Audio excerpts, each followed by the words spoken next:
नमस्कार मित्रांनो, आत्ता सध्या मी आहे गायकवाड वस्ती येथील गायकवाड वस्तीमध्ये. आणि याचबरोबर बघा, आता हा MSCBचा तुम्हाला पूर्ण खांब दिसतोय.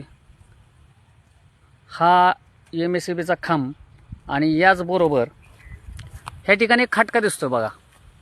तर हा खटका कशासाठी वापरला जातो की अत्यावश्यक सेवेसाठी जर कोणत्या ठिकाणी काही प्रॉब्लेम झाला तर हा खटका ओढायचा असतो आणि त्यासाठी या खटक्याचा वापर होतो. मात्र महावितरण कंपनीचा गलथान कारभार म्हणलं तरी चालण्यासारखा आहे की हा खटका अशोकनगर आणि भाग्यनगर यासाठी हा सकाळी ओढला जातो, संध्याकाळी ओढला जातो किंवा दुपारचा, म्हणजे बाकीकडे सर्वत्र लाईट चालू असते. मात्र अशोकनगर आणि भाग्यनगरसाठी हा खटका कंपल्सरी आहे, म्हणजे भरनियमन नसताना.